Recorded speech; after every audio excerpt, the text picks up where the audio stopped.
That's it. That's all you have when you get to a jury. Right. Granted, good police work is not always the right police work, but that's where you get when you want to end this case and get a conviction. That's your job here. And I'm gonna go off on a tangent. That's what I do. Um, the justice system is kind of like I used to be a cyclist. Like a you know what a bicycle wheel is? You Right. got a rim and a bunch of spokes, and the thing in the middle is called a hub.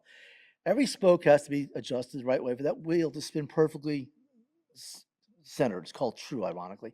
But the justice system is just like that. Each spoke, the judges are a spoke, defense lawyers are a spoke, the prosecutors are, the cops are, and everyone's got to be aligned for that wheel of justice to spin perfectly straight. And once you have a cop doing something wrong, his spoke's now open and the wheel wobbles a little bit. And that's it. Other spokes have to pull the other side. They're overworked now. So when a cop does a bad job, prosecutors got to do more work. And that's it. You give something to a lawyer.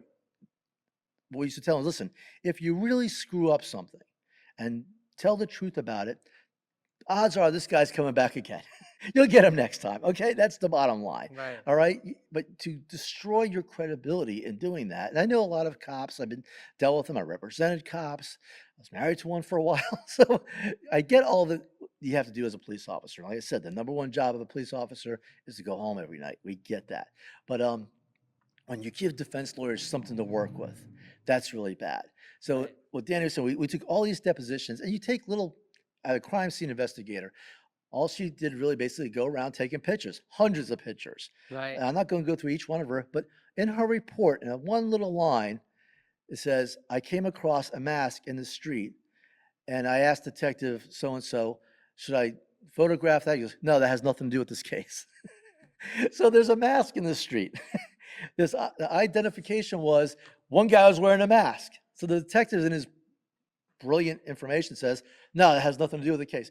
First of all, why is there a mask in the street? Right. Right. No, that's just a Okay. regular mask. People ski a lot in this Yeah, it wasn't neighborhood. Halloween time. It wasn't Right. cold out. There's no reason for a mask to be in the street, but apparently that's not uncommon in Lauderhill. So no, we don't take it. So there's this. Now this could have DNA. This could have DNA of somebody else. This could have DNA of the person who was killed or one of those other guys Right. they met. Who knows what was really going on here? Maybe the robbery is going the other way. But because you didn't take that mask into custody, you just blew it off. Now we have information. This one little paragraph, one little line in her report, small report, and that one little ancillary witness gave us a lot of information that, hey, there's a, now they never had a mask, never recovered one. All the ID says he's got a mask on. So we don't know Right. who had, but that's one little piece of evidence you could have done. What would it have taken to collect the mask?